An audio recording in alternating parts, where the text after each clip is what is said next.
Bullet folate ভয় পায় না ভাই। মানুষ চোখ রাঙানি ভয় পায় না। বাংলাদেশের মানুষ গত ১৫ বছরে অন্তত অ্যা আরো শক্তিশালী হয়েছে। ডক্টর খলিল বিশাল মাপের ব্যক্তিত্ব এবং এক অঞ্চলের লোকজন বলে ব্যক্তিত্ব। তো এই ব্যক্তিত্বর কি কাজ? এই ব্যক্তিত্ব কি করছে? এই ব্যক্তিত্ব ডরায় বসে আছে। কোন কাজ নাই। নিরাপত্তা উপদেষ্টা কোন কাজ নাই। মানে স্পেশাল রিপ্রেজেন্টেটিভ হইলে ঢুকলেন অ্যা রোহিঙ্গাদের। এই রোহিঙ্গাদের আপনি কি করছেন গত ১৪ মাসে? কোন আশার আলো আছে? কত ফং কথা বললেন। সেনাবাহিনীর উপরে আপনার কোন নিয়ন্ত্রণ প্রতিষ্ঠা করতে পারছেন? আপনি বুঝেন না ভালো কথা। বুঝে এরকম একজন সেনা কর্মকর্তাকে আপনি সমন্বয়ের দায়িত্ব দেন। এই যে জেনারেল হাফিজ যাকে ডক্টর ইউনূস তার সঙ্গে রেখেছেন, ওয়াকার তো তার ২ পয়সার পাত্তাও দেয় না। জেনারেল হাফিজের ডরে ওয়াকারের সঙ্গে কথা কয় না। জেনারেল বঞ্চিত অফিসারদেরকে নিয়ে ডক্টর ইউনূস আলাদা একটা কমিটি করে দিচ্ছে। সেই কমিটিতে পাত্তাই দিতেছে না জেনারেল ওয়াকার। কোন ব্যবস্থা নিয়েছেন আপনারা? ওয়াকার কি সকল আইনের ঊর্ধ্বে? ওয়াকার বাংলাদেশের অধিপতি হয়ে গেছে? এই নরপিশাচদেরকে কিছু নরপিশাচ তার হাতে আছে, তার আশেপাশে আছে। তাদেরকে নিয়ে ওয়াকার একেবারে মানে বিগ শট। আপনারা সবাই ভয়ে কম্পমান। যা খুশি তা করবে সে। আপনারা কেউ কিছু বলবেন না। ভাই মানে আপনি ভাই দায়িত্ব পালন করতে না পারলে দায়িত্ব ছেড়ে দিবেন। একদম সহজ বাংলা কথা। আপনি কে, কোথায় কি ওই যে একটা কথা বলে না যে বিড়াল কালো না সাদা that is not the concern. Concern হচ্ছে বিড়াল ইঁদুর ধরে কিনা। আপনি ইঁদুর ধরতে পারতেছেন না। বিদায় হন ভাই। আপনার এত জ্ঞান গরিমা, জাতিসংঘে আপনি কি ছিঁড়ছেন এগুলো নিয়ে আমার কিচ্ছু যায় আসে না। জুলাই বিপ্লব পরবর্তী সরকারি এরকম অপদার্থ লোকজন আমাদের দরকার নাই। আমাদের দেখা শেষ। তারপরে ধরেন আমরা বুঝতেই পারছি না এই যে আরেকটা মাল আছে আমাদের স্বরাষ্ট্র উপদেষ্টা ইন্টারিম স্বরাষ্ট্র জাহাঙ্গীর। তার সম্পর্কে আপনারা জানেন। খুব সহজেই আমি চেষ্টা করছি জাহাঙ্গীর নামা আনার জন্য। এই লোক কিন্তু মিষ্টি কথা বলে, হেসে কথা বলে। মূল বহু অপকর্মের সঙ্গে কিন্তু এই লোক যুক্ত। আপনারা জানেন যে বিডিআর-এর ৫৭ জন সেনা কর্মকর্তা আ জন্য তদন্তের জন্য এই হত্যাকাণ্ডের তদন্তের জন্য আর্মির যে কমিটি, সেই কমিটির সে প্রধান ছিল এবং সে তার কমিটিতে আ এই আরেক ক্রিমিনাল জেনারেল মঈনকে বাঁচিয়ে দিয়েছে। মানে ৫৭ জন সেনা কর্মকর্তার রক্ত তার কাছে কিছুই না তার ব্যক্তিগত স্বার্থের কাছে। এবং মঈন যখন নিজেকে জেনারেল পদে ও পদোন্নতি দেয়, তখন নিচে ২ টো লেফটেন্যান্ট জেনারেলের পদ খালি হয়। সেখানে মেজর জেনারেল থেকে লেফটেন্যান্ট জেনারেল বানানো হয় এই জাহাঙ্গীরকে। আপনি কি মনে করেন যে এই জাহাঙ্গীর আ বিপ্লবের সপক্ষের লোক? এই জাহাঙ্গীর মইনীয় লোক, এই জাহাঙ্গীর ভারতের লোক। এবং সে প্রেসক্রিপশনে চলছে। এবং গত কিছুদিনে এয়ারপোর্টে সে তার ভূমিকা কি ছিল? কোথায় কাকে সে বসাইছে? বের করতে পারবেন ডক্টর ইউনূস? বের করতে পারবেন ডক্টর খলিল? আপনাদের উপর জাতি যে আস্থা রেখেছিল সেই আস্থাকে আপনারা নিজেরাই তো গলা টিপে হত্যা করছেন।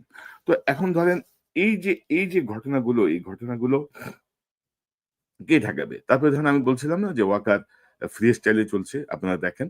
এই যে গত ৪-৫ দিন আগে জেনারেল ওয়াকার যে ঠাকুরগাঁয়ে আ চিকেন নেকের কাছে যেটা লালমনিরহাটে ওই যে একটা এয়ারপোর্ট হওয়ার কথা, পরিত্যক্ত এয়ারপোর্টে সে ৩ টা হেলিকপ্টার নিয়ে গেছে। এই ৩ টা হেলিকপ্টারে করে সে কেন গেছে? লোকাল সাংবাদিকরা খবর পেয়ে গিয়েছিল। তারা যেয়ে কিছু ছবি-টবি তুলেছিল। কিন্তু কোথাও কোনো সংবাদ প্রকাশ করতে দেয় নাই ডিজিএফআই। সব নিয়ন্ত্রণ করেছে। কেন আপনি গেছিলেন ওইখানে? রাষ্ট্রীয় খরচে আপনি কোথায় গেলেন? ঠাকুরগাঁও থেকে ইন্ডিয়া যাইতে ১৫-২০ মিনিট লাগে বর্ডার ক্রস করতে। আপনি বর্ডারে কারো সঙ্গে দেখা করছেন? সালাম করে আসছেন কাউকে যেয়ে? যে, "আপা আপনার দোয়ায় আছি। আপা আপনি যেভাবে বলেন সেভাবে চেষ্টা করতেছি। এই যে আপনারে দেখলাম, আমি আজকে আরো শক্তি পাইলাম।" এই স্লেভারি করতে গেছিলেন? নাকি ইন্ডিয়ান অন্য কেউ এসে আপনার সঙ্গে সামনাসামনি কথা বলে গেছে? কোন মন্ত্রণা দিয়ে গেছে? তো এগুলোর আইএসপিআর এর কি যেন নাম? নায়ক আ শফি কি নাম? সামি। সামি সাহেব আশা করি এটার একটা ব্যাখ্যা দেবেন যে কেন গেছেন ওয়াকার? রাষ্ট্রের টাকায় তেল পুড়িয়ে হেলিকপ্টারে করে ৩ টে হেলিকপ্টারে করে পুরা বাহিনী সহ কেন গেলেন আপনি এই সেনসিটিভ জোনে? কি ব্যাখ্যা কি? কি করতে গেছিলেন?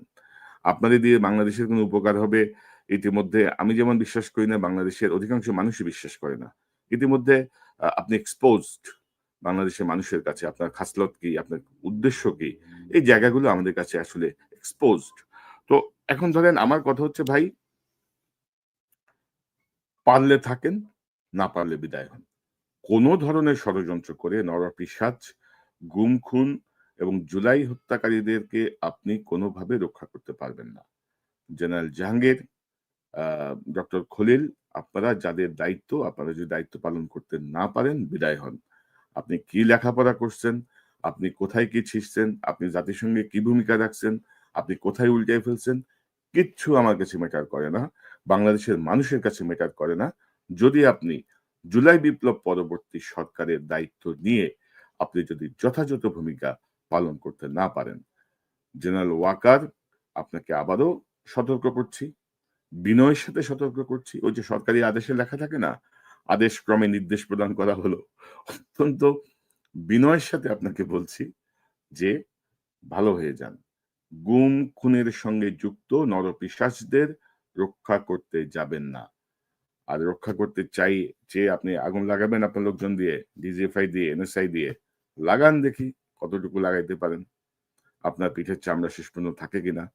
হাসিনা তো লেজ তুলে পালাইছে। আপনি পালাতে পারবেন? আর জাহাঙ্গীর, খলিল, ডক্টর ইউনূসরা যদি মনে করে তাদেরকে আর্মি সেফ এক্সিট দিবে, এটা আরো একটা ভুল ধারণার মধ্যে আছেন। আমার কেন যেন মনে হচ্ছে আপনারা ভাবছেন যে যদি নির্বাচন হয় আমাদের তো সেফ এক্সিট লাগবে।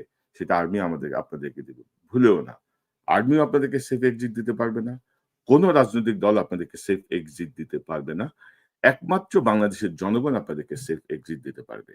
এবং আমার তো মনে হচ্ছে এইসব নাশকতা সৃষ্টি যেমন বিচারকে ঠেকানোর জন্য সিভিল কোর্ট থেকে সেনা কোর্টে নেয়ার জন্য, তেমনি নির্বাচনটাকেও তারা ভণ্ডুল করার একটা পরিকল্পনা আঁটছে। বাংলাদেশের গোয়েন্দা সংস্থার সঙ্গে যারা বিভিন্ন পর্যায়ে যুক্ত আছেন, তাদেরকে অনুরোধ করব, অনেক হইছে ভাই, দয়া করে দেশের পক্ষে আসেন। দয়া করে দেশের পক্ষে আসেন। একটা ভারতের প্রেসক্রিপশনে, হাসিনার প্রেসক্রিপশনে দেশটাকে আরো বিপন্নতার দিকে ফেলে দেবেন না। কারণ জুলাই বিপ্লবের সেকেন্ড ফেজ যদি শুরু হয়, সেই সেকেন্ড ফেজ কিন্তু জাহাঙ্গীর গেট থেকে শুরু হবে এবং জাহাঙ্গীর গেট থেকে সেটা ভেতরের দিকে যাবে। আপনারা সেটা ঠেকাতে পারবেন না। এবং আপনারা দেখেছেন, আপনারা গুলি করে তো কম মানুষ মারেন নাই। জাতিসংঘই বলছে ১৪০০। ধরে নেওয়া হয় ২,০০০ এর বেশি মানুষ মারা গেছে। বহু লাশ এখনো কি বলবো, পরিচয়বিহীনভাবে দাফন করা হয়েছে। সো আপনারা দেখেছেন মানুষ বুলেট ফুলেট ভয় পায় না ভাই। মানুষ চোখ রাঙানি ভয় পায় না। বাংলাদেশের মানুষ গত ১৫ বছরে অন্তত অ্যা আরো শক্তিশালী হয়েছে। বাংলাদেশের মানুষ বাঁশের লাঠি নিয়ে মহান মুক্তিযুদ্ধে ঝাঁপিয়ে পড়ে এই দেশকে স্বাধীন করেছে। বাংলাদেশের মানুষ ৬৯ দেখেন, ১৯৭১ দেখেন, ৯০ দেখেন। মানুষ যখন ক্ষিপ্ত হয়ে ওঠেন, ২৪ দেখেন, মানুষ যখন ক্ষিপ্ত হয়ে ওঠে, কোন কিছুই তোয়াক্কা করে না। সো আপনারা এর পরেও ভাবছেন আপনারা চোখ রাঙাবেন, নানা রকমের ভয়ভীতি দেখাবেন, নাশকতা করবেন, আগুন জ্বালায় দিবেন, গুলি করে মারবেন, হ্যান করবেন, ত্যান করবেন। আপনারা টিকে থাকতে পারবেন? প্রশ্নই ওঠে না।